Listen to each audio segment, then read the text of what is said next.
A concession, another important concession on the part of the president? Well, there are some very solid and I think very sensible demands being made by those people inside Tahrir Square, and I don't think any of their requests are unreasonable. I think this is these are just attempts to to put balm on the wound. Is this then, for you, as far as you're concerned, is it an all or nothing situation? No, I don't think so. I didn't say that at all. I mean, if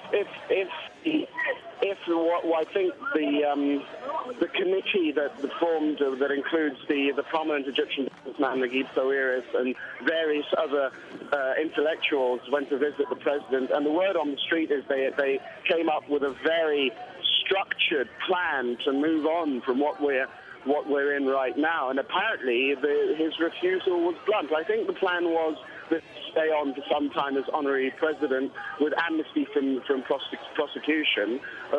Vice President Suleiman would take over all the powers that he could. Constitutionally, I think a few would remain in the hands of the president, and that they would set up a broad-based interim government. And the word on the street is that he refused completely. So what happens next? Are protesters beginning to lose some momentum? There are still thousands of people. I'm sorry, I didn't hear that. Can you speak up, please? I'm asking if protesters are beginning to lose some of their momentum, because clearly some opposition figures are now engaging in a dialogue with the government. No, from what I've seen and heard, they are as determined as ever. The momentum, if anything, is increasing. And what happens? Some people, obviously, in Egypt want to get back to life as normal. The government,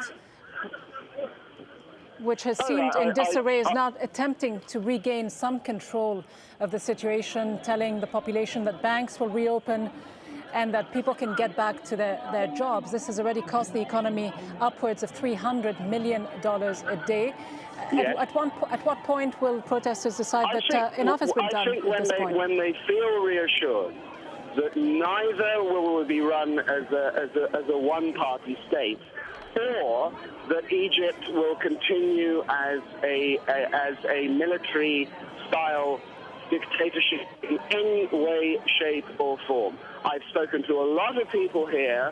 They need concrete steps to reassure them, and I've been talking to people from the Salafis and the Muslim Brotherhood, and I was telling them, I think for a lot of us the Turkish model might be acceptable, and by and large that they see that as a good thing. Of course, Turkey having improved economically tremendously over the past few years, and we've seen real changes in Turkish democracy. I think a lot of people find that sort of model of nationhood quite acceptable. Ali Abdullah Wahab, thanks very much indeed for joining us with your thoughts on this. And let's remind you of some of the significant developments in Egypt that have happened just over the last hour. President Hosni Mubarak has resigned as the head of Egypt's ruling National Democratic Party. That's according to Egyptian state television. But that doesn't affect his position as Egypt's president. He is still in power, and he has said repeatedly that he intends to finish his term in office and not run in the next elections scheduled for September. Now, among the top leadership of the National Democratic Party, those who've resigned are his son, Gamal Mubarak, and another top official, Safwat Sharif. And down at Cairo's Liberation Square, Tahrir Square, the head of Central Command of the Egyptian Army has been pleading with protesters to end their protest, to go home. That drew an emphatic no from the crowds.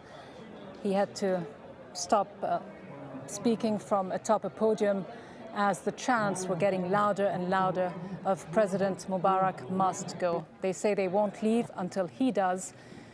Here's Alan Fisher with more. This was the call to abandon the protest, to clear the square, to go home. The army's top general in Cairo went to meet the protesters face to face. He asked them to think of Egypt and go, so business and life could get back to normal. In a message to the president, the crowd chanted, We're not leaving, he is leaving.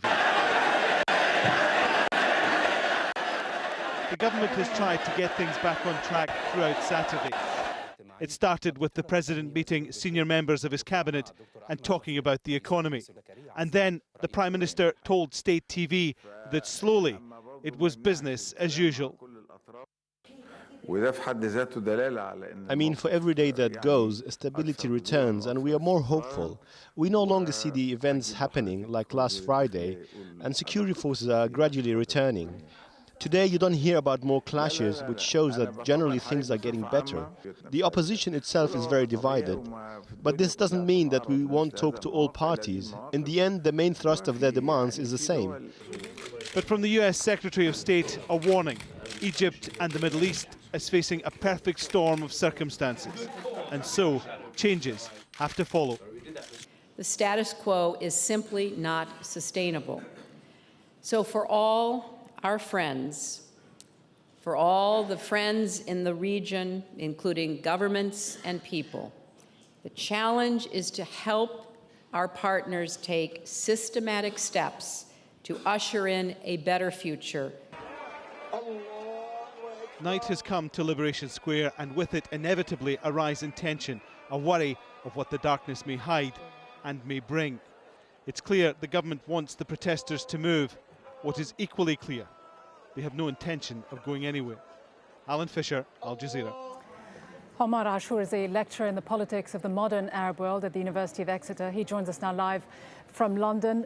How politically significant is this decision by President Mubarak to quit, at least as head of the ruling National Democratic Party? It is quite significant. It means that the pressures on the regime are gaining some response from the regime, but not enough. The demands are very much clear. The departure of Mubarak, a transitional unity government, a dissolution of the parliament, and a committee for rewriting the constitution. So those demands are, nobody on Tahrir Square is preparing to abandon them. And most of the so-called concessions between quotations are quite cosmetic ones, like trying to treat cancer with a pill of aspirin.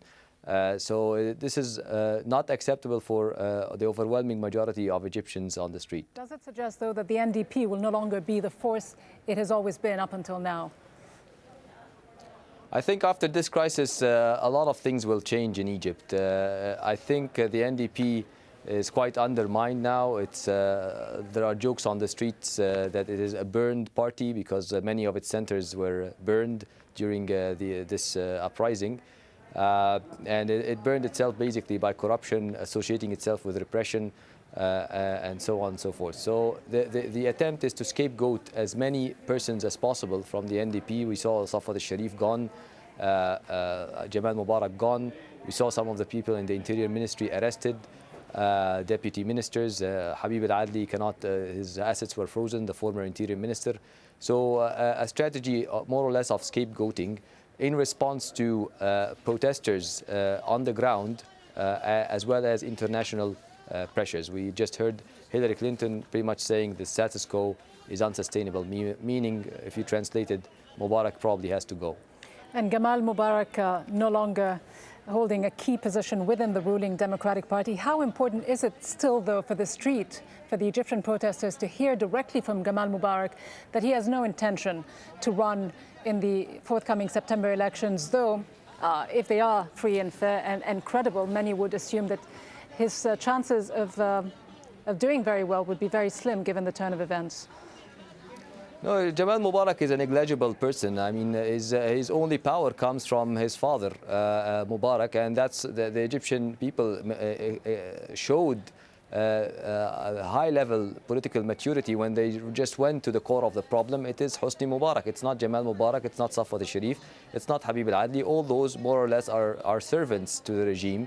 And the problem is Hosni Mubarak, and this is why they are demanding and insisting on his departure. And after their sacrifice, incredible bravery, incredible organization, it's basically a university to teach not the whole world, the Arab world specifically, how to rise against a dictator, how to get back your rights from a dictator, and how to get back your dignity and your freedom after being hijacked by dictators.